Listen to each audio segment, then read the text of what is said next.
Hello and welcome to Off the Shelf Reviews. I wonder what's worse, this one or the remake. And I'm Gary, and today we're going to review and discuss Robocop 3, which released in 1993, with a story and screenplay by Frank Miller and Fred Dekker, and directed by Fred Dekker. Ian, why don't you give us the synopsis? Well, the story once again follows Robocop, this time played by Robert Burke, trying to protect the citizens of Detroit. OCP have been bought out by a giant Japanese company and they want to build Delta City. But it means kicking out all of the residents of Cadillac Heights onto the street. Robocop decides that he's going to try to save the citizens of Detroit by protecting them against the rehab police and the Splatterpunks. But once a pair of ninjas from Japan turn up, Robocop might find himself a little bit outgunned. Knock it off, Johnson. So Orion Studios rushed this film into production pretty much hot off the heels of the second film. That wasn't a lot. The second one was thrown together. Well, yeah, but they were like, well, third one, let's get it made. Like, have you seen how many toys they're selling? Yeah. So this third one, yeah, this one's going to have to be a PG-13 because, well, we want all the kids and all the families to come and see this film. Oh, my God. And and that was mainly because Orion Studios were also about to become bankrupt. Yeah. And, well, they did. And so this was another effort for them to try to get some bums in seats and so they could get their money back. Yeah. They also approached Peter Weller about coming back to play Robocop, Alex Murphy, and he said yes. However, he was like, you're going to have to wait, though, because I'm now doing Cronenberg's Naked Lunch. Yes. But he was actually up for coming back to the third film. But Orion Studios were like, no, we're rushing this. We need to get shooting right now, so you're out. Good. I'd rather watch Naked Lunch. They asked Nancy Allen, like, you want to be in it? She was like, yeah, and then went, oh, we're going to kill you, by the way. And she was like, she was devastated. I mean, yeah. Some people, I mean, it was rumored that she would only appear in the film for so long as they kill off her character, but she said it was actually a shock. But she said she still said yes to the film because she wanted to do it for the fans. Yes. I was like, well, that's kind of great. Thankfully as well, Basil Podoros is back doing the soundtrack. Phil Tippett's back doing the stop motion Ed 209, and Rob Bottin's back doing the Robocop suit. So we got a lot of them back together. We also have Frank Miller, who after this film kind of left Hollywood for like over a decade after watching his script from part 2, and then this one gets shredded up. And of course, when this film did release, it bombed. It only earned back like half of its budget, and a lot of the blame was placed on Orion Studios, but Fred Dekker has actually come forward and said, no, if you want to blame anyone, blame me. The studio barely interfered because they were too busy dealing with bankruptcy issues. I was given carte blanche. So he said, all of the good things in the film, that's my fault. All of the awful things in the film, that's also my fault. And his career was pretty much killed off after this as well. Yeah. Which is a shame because I love his previous work, Night of the Creeps, Monster Squad. Yeah. And so he was like becoming a cult horror filmmaker. And then it's sad that a Robocop 3 would be the end of it. Well, in fairness, I mean, looking at his filmography, I think Fred Dekker really works well by making, like, adult films for kids. Yeah, you know, which is why you'd think this would be a good blend. You'd think so, but like... But Robocop is already an established IP that has ultra-violence, like, as it's...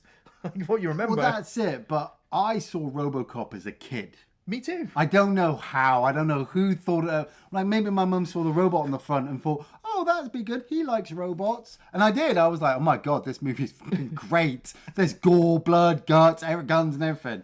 Then I went into Robocop 2 and I was like, it's a bit more. I still like it. I'm still having fun with it. It's still adult-like, but I was growing up and it just seemed like Robocop was going the other way. Right. Because they, like I said, you had the toys, you had the comic books, the games, you had the video games, and so all that was marketed to kids. You know, why the fuck they didn't go Robocop versus Terminator when they had the fucking chance back then, I will not know. But they went, let's go with Robocop 3. And I remember looking at the videotape at my local video store and going, who the fuck is Robert Burke? Right.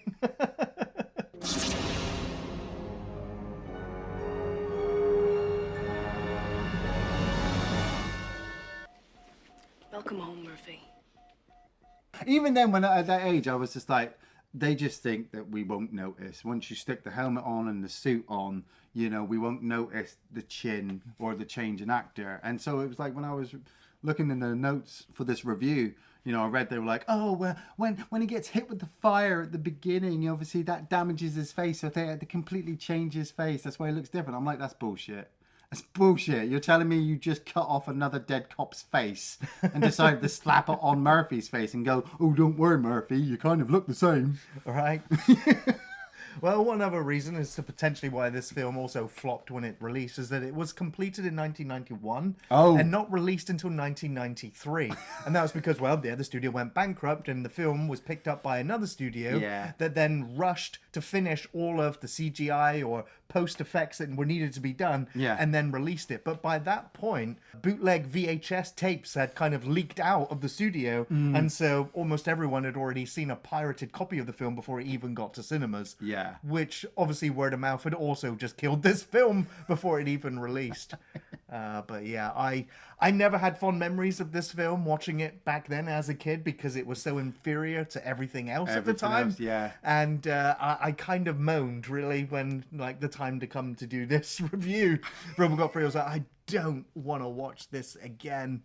I know. But I went into this optimistic, maybe I'll be surprised. Maybe there is a gem encrusted shit. No. It's as bad as Terminator 3. It's as bad as Jaws 3. It's as bad as Highlander 3. I mean, I'm not going to say, people might say, oh, it's as bad as Alien 3, but at least Alien 3 had David Fincher, who took an already finished product and put it back together. As Gary said, the director of this created it. And, I kind of see what he was trying to do because the emphasis of Robocop films have followed the corporation, OCP. They're trying to buy Detroit. They want to turn it into this new Silver Line Delta City thing. And so that's the main crux of this movie is we're finally getting to the point where OCP have been bought by the Kanimutsu Japanese company, and so OCP are tiny in comparison to this huge corporation that have taken over.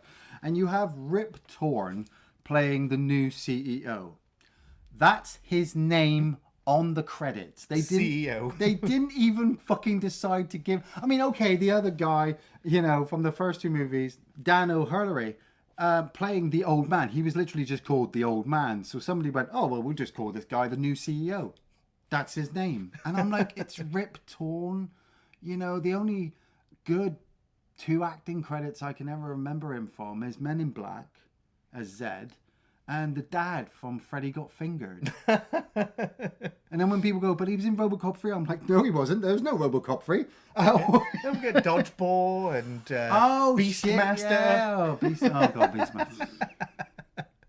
This film at least starts off with the vague kind of semblance of a Robocop film when you have media break. Yep. And we have our familiar news anchors giving it to us telling us how the world's falling apart today. Yeah. Okay. And that's where we very quickly established that OCP are now evicting people from their homes, taking them off to rehabilitation centers, getting them new apartments, new jobs. Yes. And this is where we start to follow Nico and her family, her mother and father. And we very quickly figure out that she's very good on computers and she's got her own little laptop thing. And she's also a big fan of Robocop and Ed 209, and she's got the toys already. This fucking storyline has made me angry since I first fucking watched it. Because... I know I said I was a kid when I watched this, but even when as a kid, when you watch a movie, an ultra-violent adult movie, and the kid is the main hero, you're like, what's this, fucking E.T.? They said, this Nico, she's like a whiz on computers, and she can build Ed 209 models. And so the rehab police come along and start smashing up their home. And we're following John Castle playing McTaggart, who's the commander for the rehab cops. And the adverts that we see being played for Media Break, they're really helpful. They're helping old ladies and, helping people onto the bus. But in reality, they're pushing people down the street. They're evicting them from their homes. They're smashing their homes in while the families are still in there. And so we watch Nico get separated from her parents. Because you have, I think it's CCH Pounder. That's right. A really great actress. She's playing this rebel leader who's trying to get the people of Cadillac Heights to fight back, you know, protect their homes. And I'm like, these guys have guns, and in Detroit, you know, people will just die on the street. They'll just be killed. Nobody fucking cares. So you fighting back and getting people are going. You're just going to get more and more people killed. And she tries to blow up, or she does blow up a crane. That's right, yeah. Which causes a massive distraction, which separates Nico from her parents and then separates her on the streets. And then she's wandering around, isn't she, the little girl? And she gets picked up by the rebels, luckily, coincidentally, just happened to be close by, and pulled into the truck. And I mean, like I said, you got CCH Pounder playing Bertha. You've got Daniel von Bergen, you know, playing one of the characters. I was like, oh, I know you. This role is so much better than fucking Lords of Illusion. Yeah. We've got Stephen Root again from The Empty Man playing Kuntz. You know, he's evil. Don't worry. You know he's evil. He just looks fucking evil.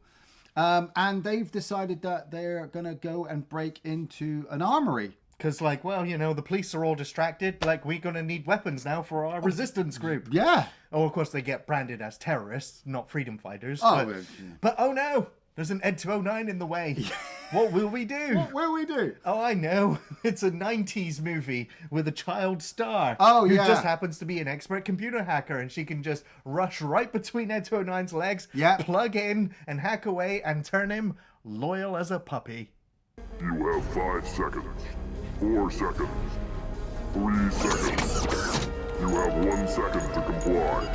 I am now authorized to be loyal as a puppy. I fucking hate that line.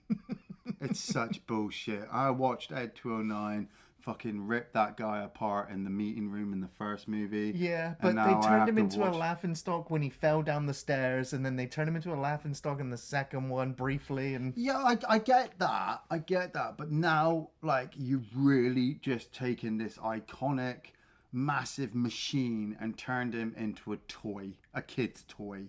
I know he kind of was there because we all had the toy or whatnot. But, like, they use him to blow up the door, and then they use him to shoot at the police. And that's when you realise that this movie has literally zero violence, really, because he shoots up all the cops' cars, but he doesn't actually shoot any of them. Yeah. No, it's bullshit. But they go in there and they steal a bunch of the guns and they slap them in the back of their van and they make their escape. And you have Lewis, Nancy Allen turn up with a couple of other police officers and they're chasing after them in the van. And they get involved in a car accident because Daniel von Bergen, you know, is a whiz and can change all of the traffic lights to green and then turn them all back to red. How? How? They're geniuses, these resistance Literally fighters. just a little remote control, like he's hacked into the city's fucking traffic light database. I have no clue. So yeah, they all the police get taken out, and then Robocop is still in pursuit. Yeah. But Anne Lewis and the other police. Did you also notice one of the other police officers there? I kind of did. That was Shane Black, Oh. good friend of Fred Dekker's, and so yeah, he's there as one of the cops. There was a scene that, you know, it's actually a favorite of mine when there's a criminal. We see him outside the cafe, or it's a donut cafe. Oh, God, yeah. And he wanders in there and he's like, "All the money in the register now!" And literally all the people in there just turn around with laser pointer guns. Do you recognize that actor? No. Do you not? Like, as soon as I saw him, I was like, I know your face, I know your voice. Hello, Poppet.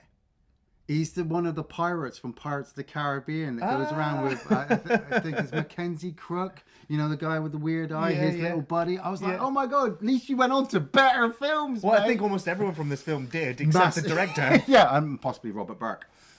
Yeah. But yeah, so they've been taken out, and Nancy Allen turns around and realizes that they're in Splatterpunk territory. What an awful name. Fucking bullshit. It's not threatening at all, No, is it? it's not. Like, I know that you're trying to make them scary. Ooh, if we call them Splatterpunks and they're violent and they kill people and splatter them, ooh, it'll scare them. And I'm like, why isn't Robocop just wipe these people out? He took out Kane, right, and all of the nuke guys. What's Robocop been doing since then? This is 5 years later, right? Letting the Splatterpunks just rise up. Why are they? But anyway, Robocop is chasing after the rebels.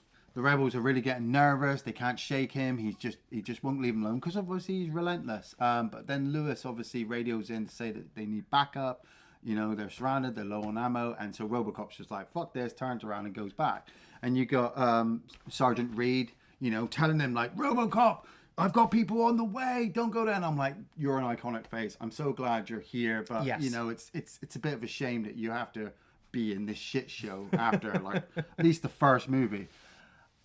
That fucking fall. What, the police car going off the bridge? The police car. Now, before I get to that point, I'll fucking rip that point. But obviously, the Splatterpunks turn up. They start shooting at the cops. The cops are firing back. Nobody's shooting anybody. Nobody's fucking shooting anybody. The bullets are just such bullshit.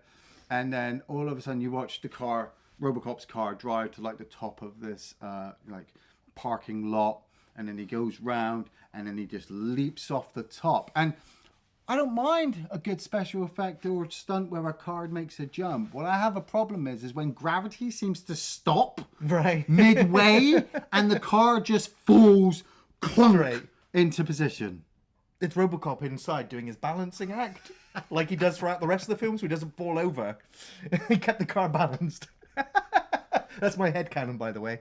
But, you know, Robocop, he's like, the doors are broken, so the only way out now is up through the top of the car. So he shoots out of the top. Because he's got a new toy hand. Oh my god, that thing! You could tell that was there to sell toys. Yep, they were like, "Hey, absolutely did." Terminator 2 just did a movie, and they sold a bunch of toys for that. So if we do a movie, Robocop 3, and we can make loads of toys. No, it doesn't work. But yeah, Robocop shoots his way out and he starts firing at some of the Splatterpunks. Some of them get knocked down, some of them make a run. I gotta say as well, this is about 20 odd minutes into the film, and you're like, finally, the music's playing, Robocop's shooting at bad guys, so it's like, here we go. Finally, yeah, get the camera off of that little kid. It's not called Nico Cop. Right. It's called Robocop. And so Robo chases off two of the Splatterpunks, and they get the bright idea to set him on fire. And they do. Before that, I do love the bullet catch. Oh, yeah, that's right. He catches the bullet right in front of Lewis. It's like, there's 4 enemies. Ding! Brr, 3 enemies. Big Dad 2. Yeah. And so, yeah, Robocop gets set on fire, but then he takes those two out as well. You're like, oh, okay. And I will admit, like, watching Robocop on fire walking, I was like, it's a pretty good stunt. Yeah, I really like the stunt, and I always have. And that's why I have such a problem with them saying that the fire damaged him. Because this whole sequence, you've got the Splatterpunk telling his mate, shoot him in the mouth, shoot him in the mouth, shoot him in the mouth. It's like, Cyborg eats lead. Yeah, and the mate can't bring himself to do it because he's too scared. And when you're looking at the stuntman in the Robocop suit, you can see the jawline is not burning. Like, I would have totally have bought that if, like, there'd been some effect where his skin had gone back and they were like, oh, we need to we'll take off Murphy's face and reapply a new one. But no, it's fine. It's absolutely fine because the stuntman's fine. And then it's later on when he's in the police station, they just take him off and he's just got like a little bit of black soot there. Yeah. Black soot on his armor, and I'm like, yeah, and so that's where they're like, you look different today, Murphy.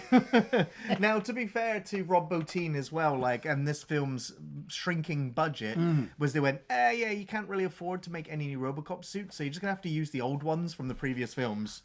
And so Rob Bottin had to, get the dents out of the armor, get them to just try to fit the actor as best as possible. Yeah. Apparently the actor was in pain and upset the entire time of shooting, Totally. but never said anything until after it was complete. well, it was kind of like Peter Weller. Peter in did the same first thing, one. yeah. He- Like grin and bared through it Yeah. to get the job done. And this actor did the same thing. So it's commendable. Yeah. And of course, he was in a suit that was not custom fitted for him, even though he was near enough the measurements, because that's what the casting call was looking for. Not whether you could act or not, but whether you were these measurements so you would fit in this suit. Because that's cheaper than building a new one. What always kind of threw me off, like, was the fact that whenever I saw Robert Burke, Robocop 3, from the back, you could tell that the ass was a different shape. It just looks so different. I'm like, it doesn't fit properly. It doesn't look like it looks comfortable. Well, It's apparently Rob Bottin had to just keep making parts and attaching more of it onto it, so it Yeah. got heavier and clunkier as the shooting was going on. And I feel that's why also the you know, the camera seems to focus on characters more than Robocop full-on shots because they couldn't provide it. So let's continue following Nico and the rebels and Anne Lewis and Dr. Lazarus. You know, we've got more character development on Dr. Lazarus, who's the scientist who's obviously taking care of Robocop. And she's constantly getting crap from OCP, much like the Doctor in the second movie, where they're like, hey, look, we don't like the fact that Robocop's actually having some emotions. He decided to go against his orders and go back and help Lewis. That's right. Here's this neuro interface. We want you to put this in his head to get rid of the... That's right. They send Fleck down to the police headquarters to Yeah. have a word with Dr. Lazarus about putting that chip in to erase his memories. And it's always funny how we see like Murphy's dreams on the television. And it's like we've got like modern day recording of watching Nico run into the church that he saw when he was in the car with Lewis. Yeah. And he's also got the dreams of footage from the first film. It's like, okay. I gotta like that because I'm pretty sure that's the actress playing his wife from the second movie, getting her back to kind of still emphasize, you know, this is still Murphy. He's still trying to fight his emotions. And like you said, yeah, Bradley Whitford playing Fleck. I mean, he is such a great actor. Yeah. You know, Cabin in the Woods, Get Out, fucking Robocop 3.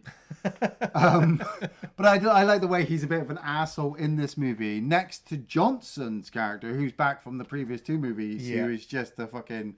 He's just the Mr. Smithers, you know? He's He should have been the new boss.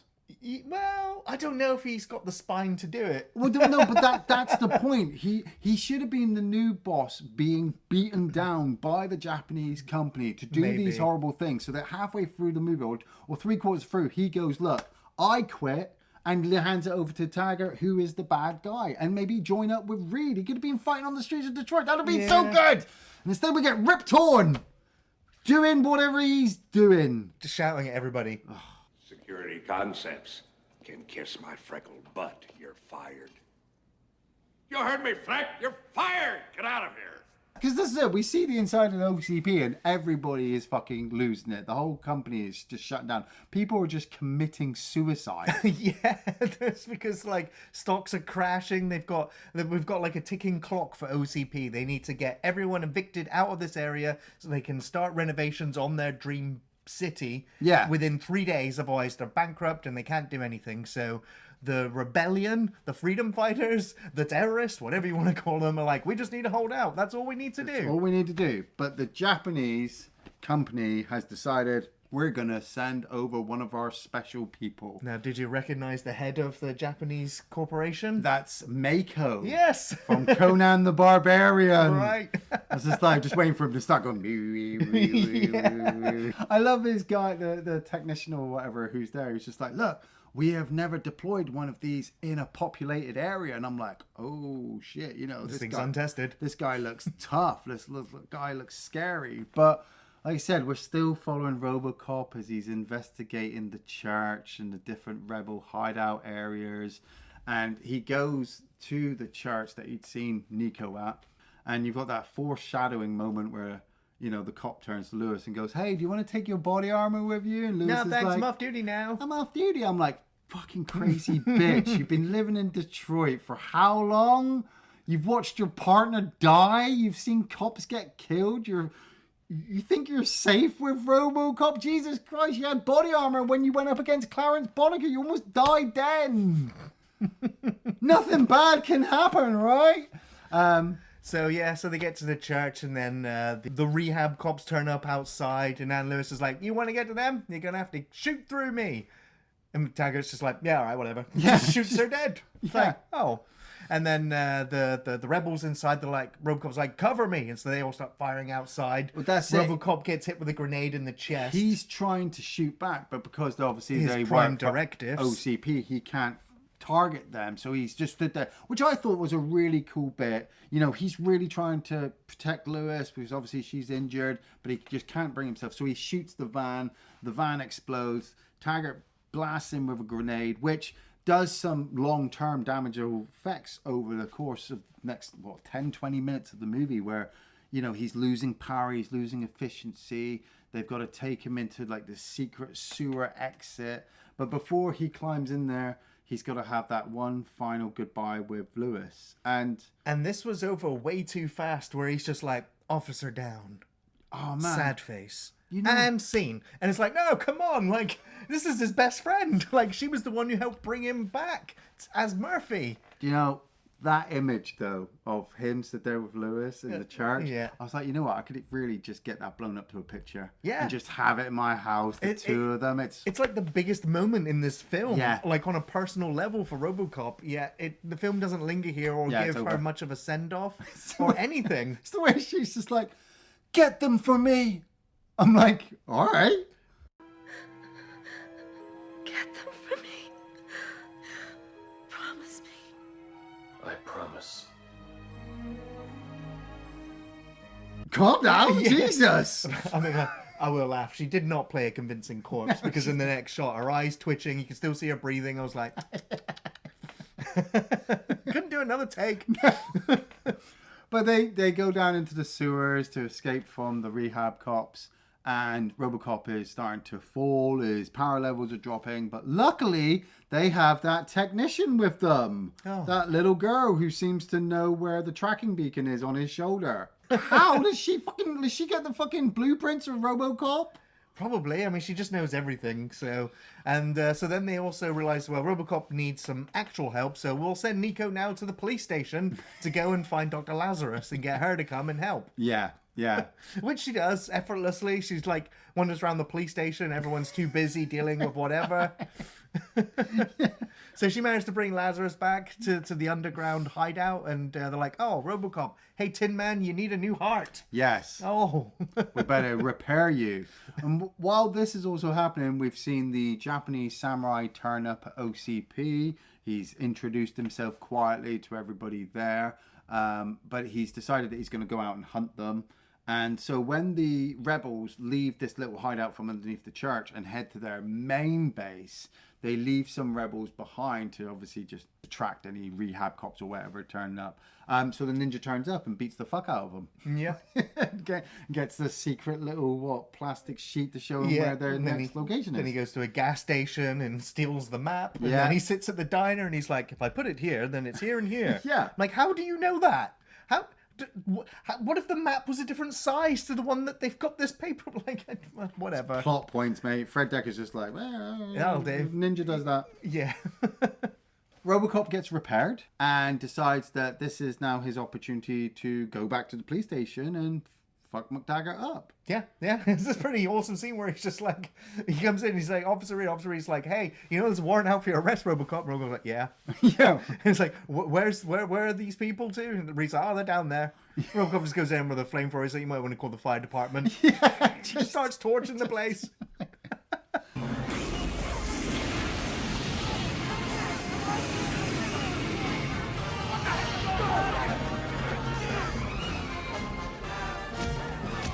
It's nowhere as good as the Terminator sequence from Terminator 1. No. No, I don't even think it's as good as Maniac Cop 2 sequence. No. Maybe not even as good as It's just- Maleficence. No. Malignant, sorry. Malignant, yeah. It's just that Basil's music score here, it's the heroic Robocop stuff, so you're just like, that's cool. Yeah, and the movie's made you hate the rehab cops. Oh, yeah. More than any other cops, maybe even more than the Splatterpunks. Yeah. These cops are really, really bad.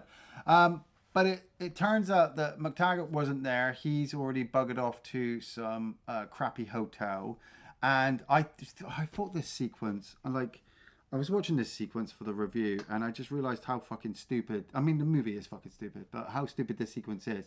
Because he's talking to the Japanese guy, isn't he? And he's saying, like, you know, oh, I managed to just escape. Luckily, I got some information, you know, or Robocop would have kicked my ass. And the Japanese Mako boss is like, well, luckily you've still got that thing I gave you, which you know is a bomb. It's a bomb.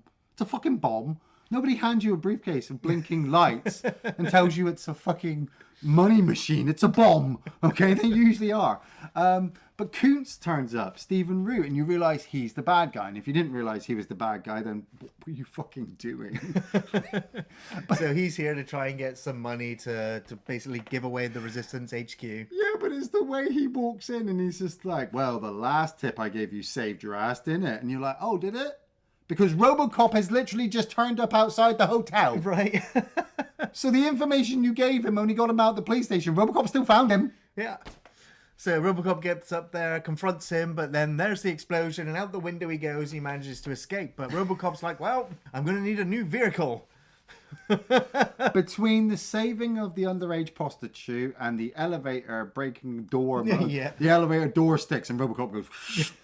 and then blowing McTaggart out the bloody window. The thing that made me laugh is like Robocop gets to the door and he's like, oh no, what will I do? I'll shoot a hole through the door and punch my way through it. I'm like, Robocop, you've punched through walls thicker than that door. Well, yeah, you should have just gone through. Why did you have to waste the ammo? Yeah, why? It was the shooting of the guy's gun. The guy who pulls the gun and out it's and just hovering on string.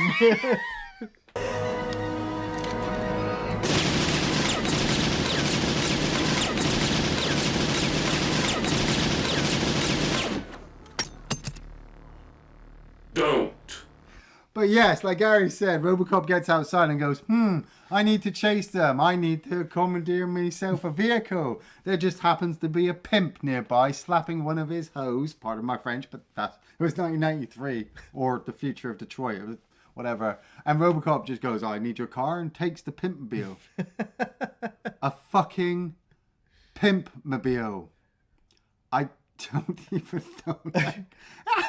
He must have sat there and gone, right, hilarious. Robocop needs a car. He's going to get a pimpmobile. And it's Because you can now sell the Pimpmobile separately. yeah, I don't know. damage effect pimpmobile, because as he's chasing the rehab van, McTaggart is just firing out Grenades, the back, yeah. grenades and shotguns, and he's I'm going to say, is blowing this the a car advert for this thing? Because it seems, well, I mean, it's getting destroyed, but it still keeps going. It still keeps going. Like, by the end of it, it's just a wreck. It's four wheels and fire, and Robocop's like, da da da da da da da da da. But the only thing that can stop him, if you ever want to stop Robocop in his tracks, Children at play. at night. Right. He had already told, like, the prostitutes to go home. It's past curfew. Then what are these kids doing playing hockey right now? Did you notice at this point?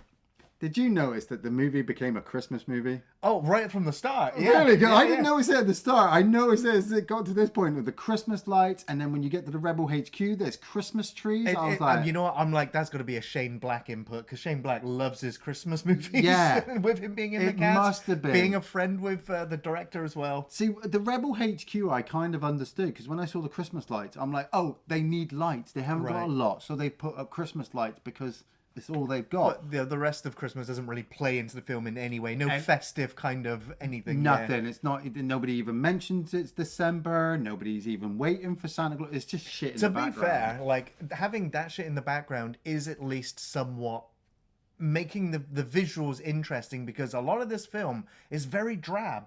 Like, it was like they only had a budget for half or a quarter of the set designers to actually get to work. So when Yeah. you see, like, the refugee place, the new office, I know it's a new office being constructed, but all the walls are grey and blank. When the samurai guy, the robot, goes into the convenience store to get the map, it's just a grey brick background. Like, all of these locations are drab and underdressed and underdecorated.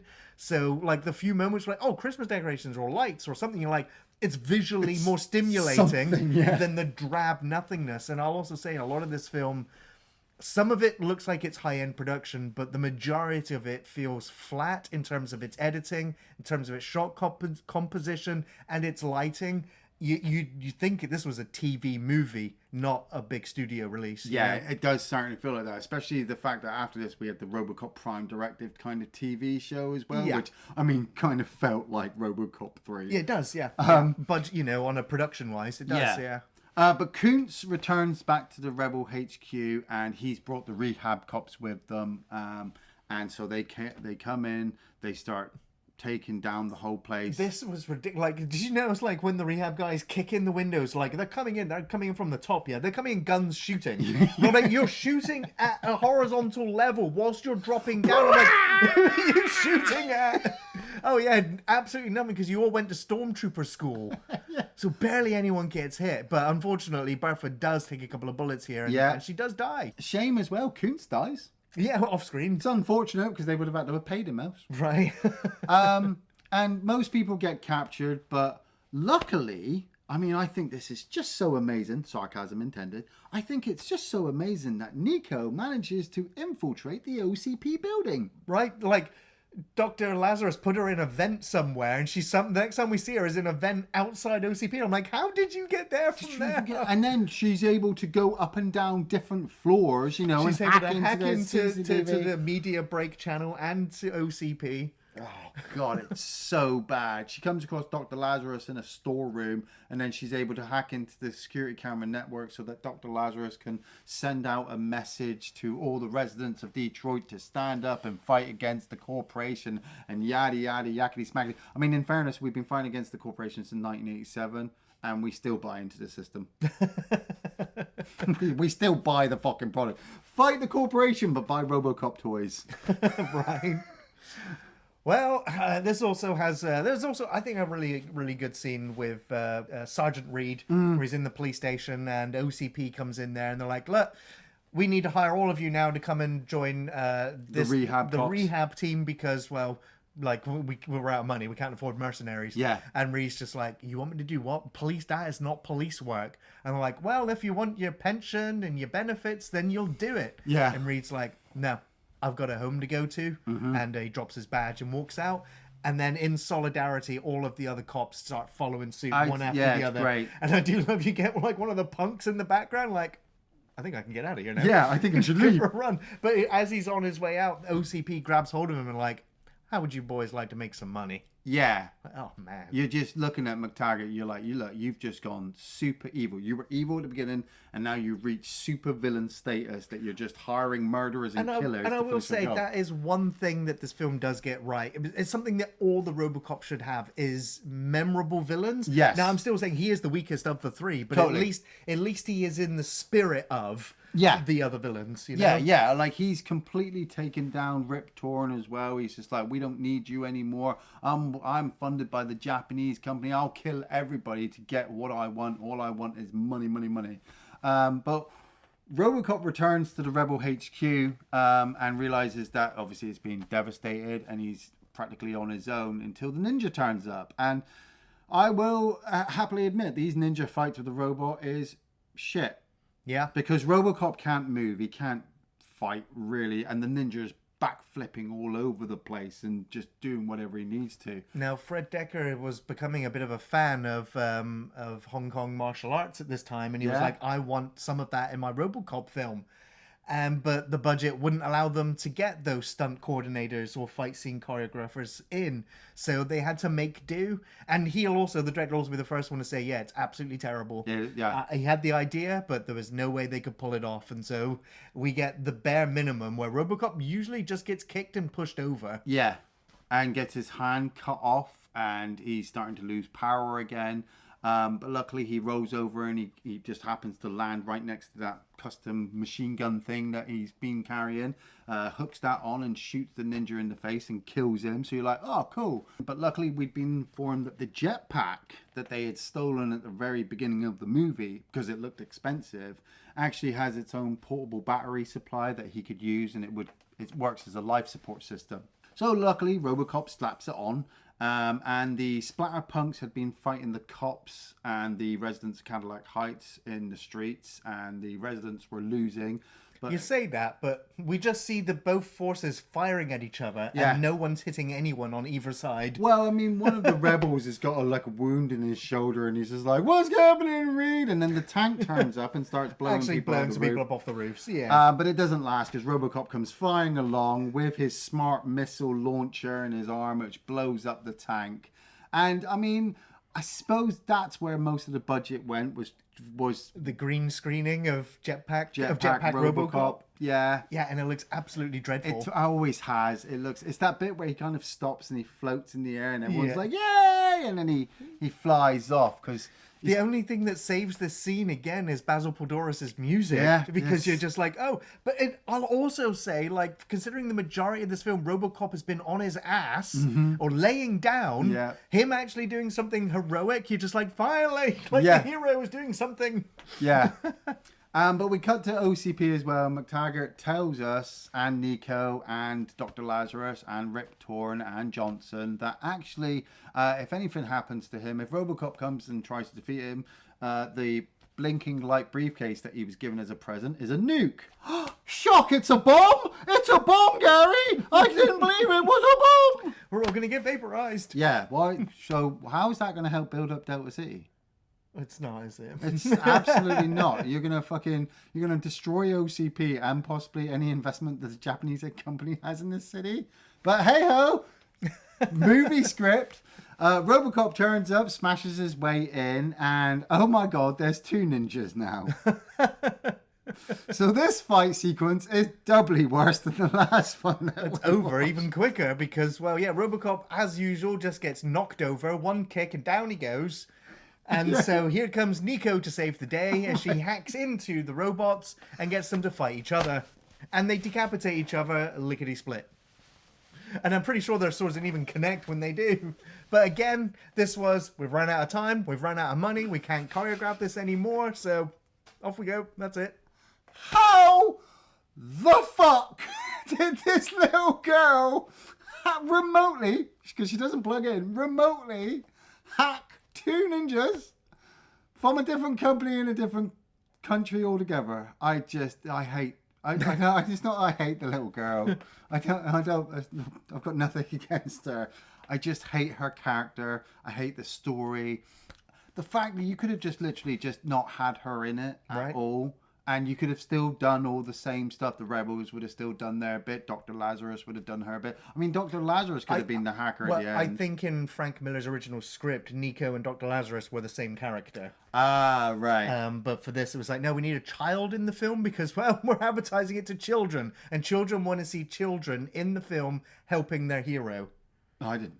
No, we did. Actually, we did not want to see that. That's how you ruin it. But the 2 ninjas cut off their heads, and then that's when McTaggart's just like, "You stupid slag! The bombs." Like, the fact he calls them a slag, I thought it was always great. Yeah, it's you don't hear that often. No. In 15 seconds, everything within 20 yards of where we're standing will be atomized. We're dead, you stupid slag! You're going to detonate, the bomb's going to go off, and Robocop rows over on his jetpack and uses it to burn his feet. So now Taggart falls on his floor, on the floor and can't walk very far. Yeah. He picks up Nico, he picks up Dr. Lazarus, and he flies out, and the bomb goes off. But luckily, it only seems to vaporize the top floor of OCP. It doesn't actually damage the city, any... Yeah, I mean, it cuts away, so we don't really see after the explosion. But Cadillac Heights is still standing. Yeah. It wasn't like a nuclear explosion or anything. You just said it would vaporize. Like, I think you said like in a 20-foot radius, so it's not really that large of an explosion. No, well, that was pointless then, wasn't it? Yeah. He could have just used a rocket launcher on Robocop instead of a briefcase of blinking lights. Yeah. Oh, God, I hate this movie. Originally, I believe that McTaggart was also supposed to transform himself into a giant robot or have a robot exosuit and fly after Robocop for a final confrontation. That would have been cool. No budget for that either. Nope. Also, the idea was floated around that at this point as well, Anne Lewis would turn up as female Robocop to help Murphy take him down at the end. But she said no to that, and so that idea never came to fruition. Nancy Allen's like, I'm not doing it, and I'm not coming back for any more after this. You've killed me. But that was why they wanted to kill her and then bring her back as a female Robocop. Surprise ending. I'm not wearing that shitty I saw what suit. happened to Peter Weller, so no. Yeah. But Mako turns up at the end. He fires Rip Torn, and because Rip Torn still is trying to run OCP, and he's like, nope, you're fired. And then he bows to Robocop in an honorable way. Yeah, and he's like, I believe they call you Murphy. And Robocop's like, my friends call me Murphy. You may call me Robocop. Dun, dun, dun, dun, dun, dun, dun, dun, dun.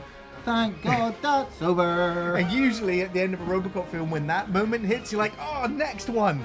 But when it hits in this one, you're like, dang, that's over. Oh, yeah. Ian, what were your favourite or memorable scenes? Man...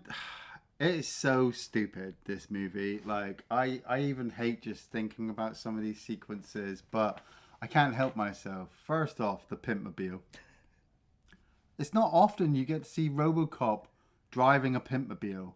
And then the Pimpmobile being absolutely obliterated to the point where Robocop is literally just driving 4 wheels. You know, it's fucking ridiculous. The police station attack, I think, is still pretty cool. Like I said, it's not as good as all these other movies type ones, but it's Robocop walking in with a flamethrower, kicking the crap out of the bad guys. I mean, I do like the way that they still try to talk to Robocop as if he is Peter Weller, as if he's still Murphy. So I've got to give that to Robert Burke, that he knew what he was walking into, that they were like, look, you're the new Murphy. We want you to kind of be Peter Weller, but not be Peter Weller. So when, you know, Nancy Allen, Dr. Lazarus are interacting with him, Robocop, are you okay? And he's like, I'm fine. You know, you're still feeling those hits from the first and second movie, that he's conflicting his emotions. He's a machine, but he's also human. He's got feelings, but he shouldn't have. And so it's like, that's cool. The movie doesn't focus on it enough, but as an audience member, I'm still feeling that through the script. I also like the way that they're walking around, you know, OCP. Like I said, Bradley Whitford and Johnson, like, doing their thing. I like seeing the inside of the corporate sector, but it's just made into a massive joke where, like, people are killing themselves. Like, you got the guy jumping out the window. It's okay, honey. All corporations go through this kind of thing. Hello? Are you there? And then Fleck is just like, yeah, I wouldn't do that. That's a pussy's way out. I've got a gun. And then 2 seconds later, he's fired. And so you watch him walk out the room. Johnson's doing his bit. And then just about as he's about to finish his sentence, you just hear a gunshot. And you're like, ooh. It's dark. Yeah. Like, yeah, all these suicides for this kids movie.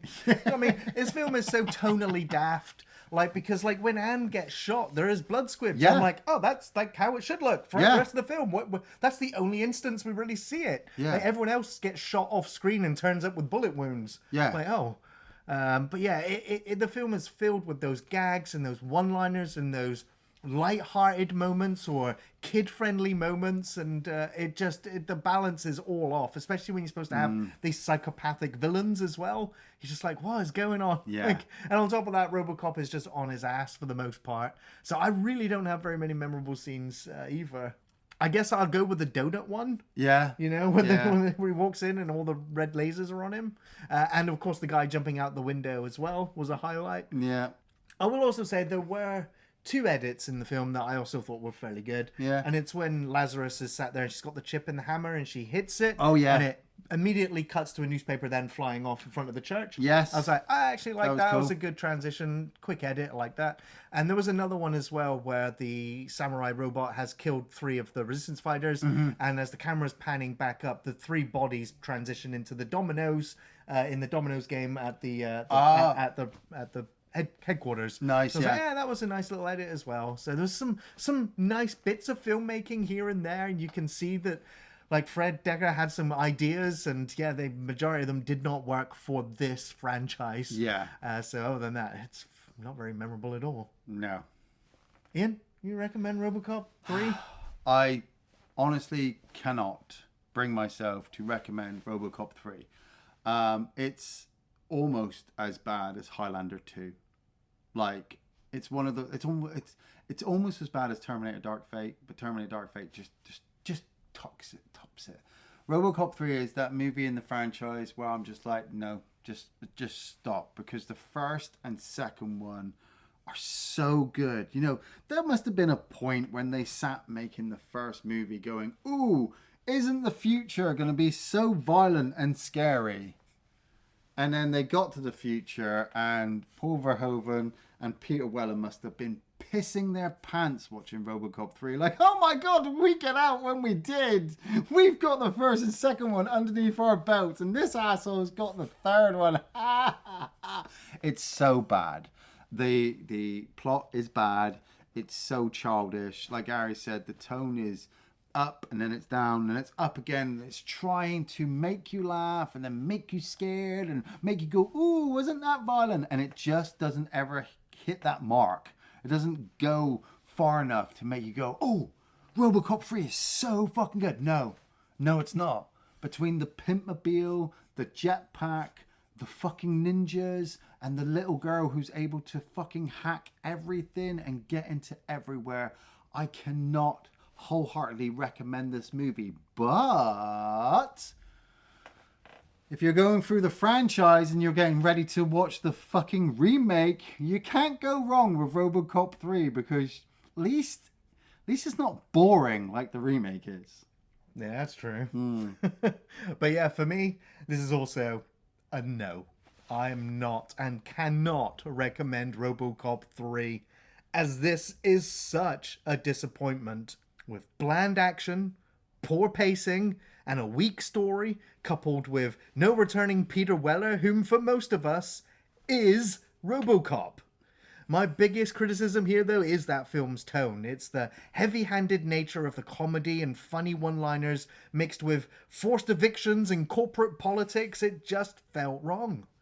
The action scenes were tame, mostly bloodless, and Robocop spent the majority of the film on his ass or laying down, and then he was badly composited in from a green screen to jetpack around in heroic fashion. But it's laughable.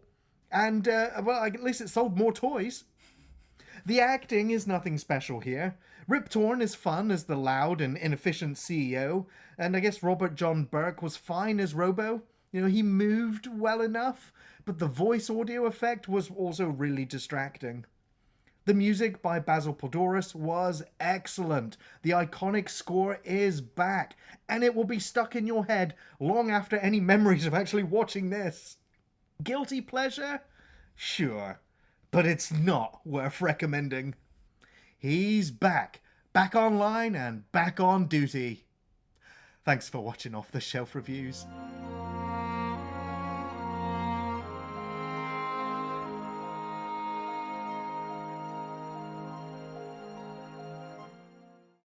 It can't